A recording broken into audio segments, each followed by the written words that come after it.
तो हम लोग एक कृतज्ञता को व्यक्त करते हैं। शिक्षा की ये ठीक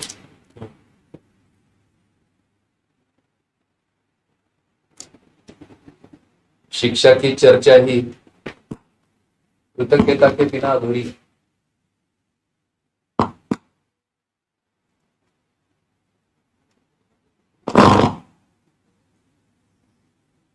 तो हम जहां जन्म लिए,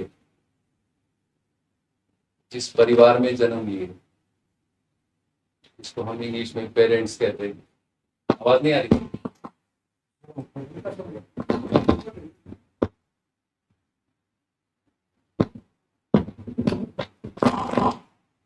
अब आ रही है?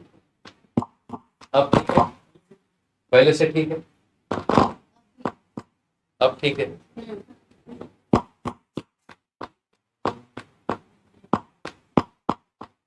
कुछ तो फॉल्ट है।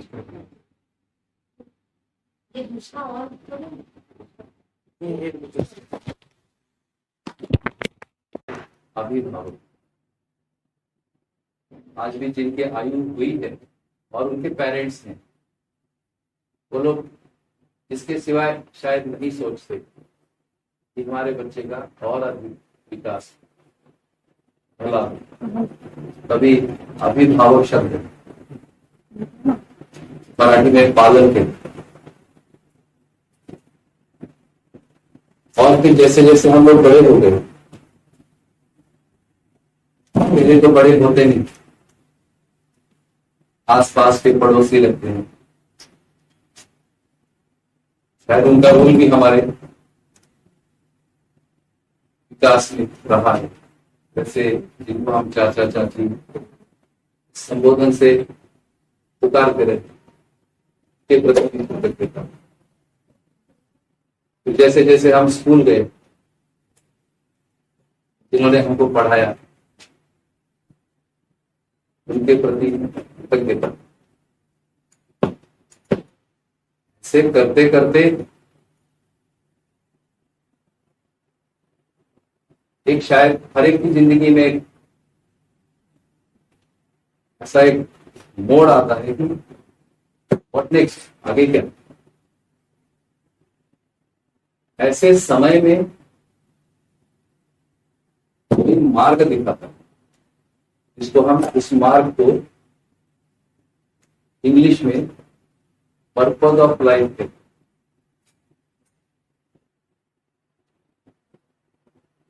जो लोग हमको पर्पज ऑफ लाइफ समझाते हैं और हमें लगता है कि हाँ शायद इसी के लिए हम पैदा हो गए, तो ऐसे पर्पज ऑफ लाइफ को समझाने वाले, जिनको आध्यात्मिक भाषा में गुरु का संज्ञा दिया जाए, जो श्रेष्ठ होते हैं, हम सामान्य भाषा में ये कह सकते हैं, उनको शायद हम जितना देख पाते उससे अधिक दिखता है। और स्वाभाविक है, जो हमारे बारे में अधिक दिखता है तो हमारे कल्याण के लिए, और जहां हम रुकेंगे उस पॉइंट को समझकर हमारे लिए कुछ मार्ग दिलाने वाले, ऐसे श्रेष्ठ कहिए हिंदी में, ऐसे गुरुजनों को भी कृतज्ञता व्यक्त करते हुए आज की चर्चा को हम आगे बढ़ाते। ऐसा एक मोड़ मेरी जिंदगी में भी आया। मेरा नाम योगेश, और उम्र के 25वें वर्ष में मैंने जो पढ़ाई प्राप्त की थी, उसको आज की भाषा में प्रोफेशनल कोर्स कहते हैं, इसको इंजीनियरिंग नाम से जाना जाता है। 1993 में मैंने इंजीनियरिंग पूरा किया और समहाउ इस स्ट्रीम के साथ जो आगे कहा जाता है एक प्रोफेशनल करियर बनाना, तो ऐसे करियर के प्रति मेरी कोई बहुत गहरी रुचि बन नहीं पाई और मुझे लगा कि कुछ और करना चाहिए। वैसे एक्सप्लोर करते करते इस बीच में विवाह भी हुआ। जिनके साथ विवाह हुआ उनको भी मेरे जैसा ही भाव था, फीलिंग थी, कुछ हम करेंगे। ये जो एक टिपिकल सेटलमेंट का डिजाइन है आगे, कि नौकरी, नौकरी के बाद घर, घर के बाद कुछ और साधन सुविधाएं। हमें लगा क्या इससे आगे भी कुछ हो सकता है जिंदगी, ऐसे एक्सप्लोर करना चाहिए। हम लगभग 10 से 15 साल हम लोग एक्सप्लोर करते रहे, और इस एक्सप्लोरेशन में हमारा अधिकांश जो टाइम है वो टाइम जिसको हम भारत का ग्रामीण इलाका कहते हैं, और उसमें से भी आदिवासी इलाका कहते हैं, मध्य प्रदेश के आदिवासी इलाकों में हम लोगों का अधिकांश समय गया। और वहां पर जो अभावग्रस्त परिवार देखे, उसका एनालिसिस करने का कोशिश किया, और जितना हम लोगों से छोटा मोटा बना, इसको हम आज की डेट में सहायता कहते हैं, ऐसी कुछ सहायता करने का प्रयास किया। और ये करते करते हम लोग को समझ में आया, जिसको हम समस्या इस शब्द से समझते हैं, वो समस्या तो कुछ हल नहीं हुई, बल्कि जैसे जैसे हम आगे बढ़ते गए और समस्या दिखने लगी। जिसे हम कहते हैं ना कि उसका कोई एंड पॉइंट नहीं समझ में। और ये सब जो काम है वो रिवर्स हमारे स्ट्रेस लेवल पर आए कि कब तक करेंगे ऐसे, और क्या हम इसको पूरा कर सकते हैं। तो ये स्ट्रेसेस धीरे धीरे क्वेश्चंस में बदल गए, और ये क्वेश्चंस हमें नहीं अंदाजा था कि ये लाइफ के पर्पस के क्वेश्चंस थे। माध्यम हमारा काम होगा, और ऐसे जंक्चर पे, मतलब उसमें ये भी नहीं था कि वापस जाएं फिर जॉब करें, ऐसा कभी नहीं आया। पर ये सब क्या है, ये क्वेश्चन आए। तो ऐसे मोड़ पर हमें एक रेफरेंस मिला कि अमरकंटक में हम लोग काम कर रहे थे। शहडोल डिस्ट्रिक्ट का एक इलाका है अमरकंटक। अमरकंटक एक अद्भुत कैचमेंट है। आज भी दुनिया की जो बायो रिजर्व है उनमें से एक कीमती बायो रिजर्व है। जैसे महाराष्ट्र में सह्याद्री माना जाता है, उत्तराखंड में जो गंगा का टापू है वो माना जाता है, वैसे विंध्य में अमरकंटक को माना जाता है, जहां पर 3 नदियों का उद्गम, और वो 2 तो मिलती हैं लेकिन 2 विरुद्ध दिशा में जाती है। एक नर्मदा, पता है सबको नर्मदा, और दूसरा है रेवा। ये इस कैचमेंट एरिया में हम लोग थे। तो अमरकंटक में एक श्री ए नागराज नाम से एक व्यक्ति है। तो हमें रेफरेंस मिला कि जो प्रश्न आपको आ रहे हैं उनके उत्तर उनके पास है। हमें पहले विश्वास नहीं हुआ, क्योंकि विश्वास तब होता है जब कोई ख्याति जिसकी होती है या जाना माना हो जाता है। अब क्योंकि यहाँ बैठे सभी लगभग सीनियर लोग हैं, कुछ युवा भी हैं, हमको जिसको हम कहते हैं कि प्रथम दृष्टया विश्वास का एक वही है कि एक व्यक्ति का नाम कितना हुआ, कितना यश मिला है ना, या क्या पोजीशन पर वो व्यक्ति है। दूसरा पैसा, तो इनका तो कहीं नाम ही नहीं है, लेकिन ये लोग हमको तो रेफर कर रहे हैं। पर जैसे जैसे हम हमारे प्रश्नों को लेकर के गए, और जैसे जैसे वो उत्तर हमको मिलने लगे, उन उत्तरों को जब हम हमारे से एनालिसिस करने गए, तब हमें पता लगा कि ये तो पर्पस ऑफ लाइफ की बात है। और कोई एक मूवमेंट रहता है जिसको हम एक विश्वास की तलाश रहती है हर व्यक्ति को, या प्यास रहती है। आप में से अधिकांश लोगों को सब कुछ हमारे पास है, पर फिर भी एक प्रकार का खालीपन कुछ आ रहा होगा, ध्यान में आ रहा होगा। तो वो जो खाली जगह क्या है, क्या चीज है जो मिल जाने से मुझको ऐसा लगेगा कि भरा भरा, अब भर गया। सामान्य भाषा में उसको कहते हैं मन भरना। एक होता है पेट भरना, पेट तो सभी भर रहे हैं, लेकिन क्या मन भी भरा जा सकता है?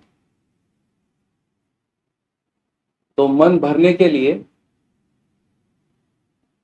विश्वास की जरूरत है। जहां विश्वास हो जाता है वहां मन भर जाता है। तो ऐसे जब हमने नागराज जी के उत्तरों को समझने की कोशिश की और धीरे धीरे जैसे हमने उनके साथ समय बिताया, ये जो समय बिताना कहते हैं उसको दार्शनिक भाषा में सानिध्य कहते हैं। आप में से कितने लोगों ने सानिध्य शब्द को सुना है? बेटे का नाम सानिध्य। आपके बेटे का नाम सानिध्य। तो जिस शिक्षा की आज हम लोग बात कर रहे हैं, उस शिक्षा के मूल में सानिध्य, ये अहम है। और आज शायद यदि शिक्षा व्यवस्था में हमको अड़चने नजर आ रही, तो उसमें से जो प्रमुख अड़चन है वो सानिध्य की है। सानिध्य का बहुत स्थूल संदर्भ है हमारा एक दूसरे के साथ समय बिताना या समय लगाना। हम लोग अपने में जांच सकते हैं कि आज हम जो समय लगा रहे हैं किसके साथ हमारा समय ज्यादा जा रहा है। उससे हमको सानिध्य का कॉन्सेप्ट शायद कुछ आइडिया लगेगी। एक छोटा सा उदाहरण बताता हूं। हमारे परिवार में यदि बुजुर्ग लोग हैं, जिसको आज की डेट में कहेंगे तो रिटायर हो गए हैं, तो उनके पास तो समय है, लेकिन और हमारे घर में यदि छोटे बच्चे हैं, 3 साल के, 4 साल के, 5 साल के, अधिकतम 6-7 साल के, तो ये बच्चे और ये बुजुर्ग और हम भी हैं। तो बच्चे किसके साथ समय लगाना पसंद करेंगे?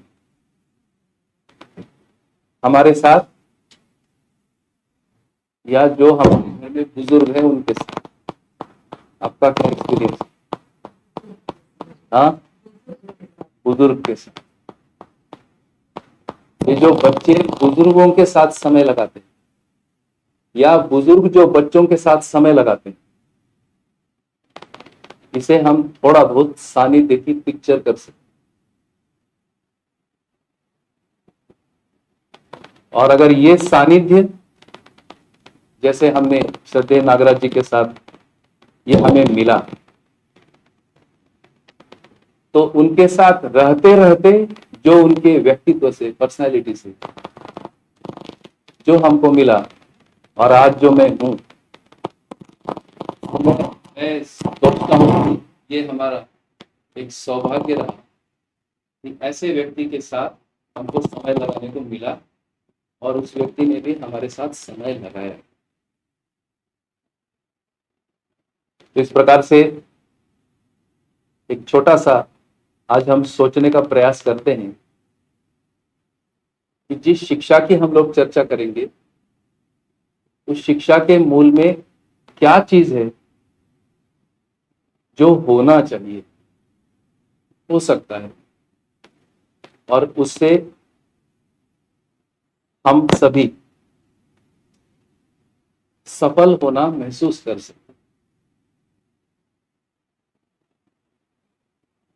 तो इस सानिध्य को समझने के लिए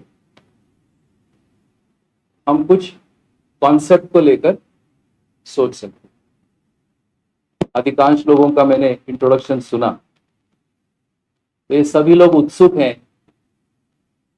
कि ये जो शिक्षा की चर्चा हम कर रहे हैं उसके बेसिक प्रिंसिपल्स क्या है। तो बेसिक प्रिंसिपल सुनने में कठिन लगेगा, पर जैसे जैसे हमारा ध्यान उस पर चला जाएगा, शायद मुझे लगता है ये कठिन ना लगकर ये लगेगा कि यही हमारी रिक्वायरमेंट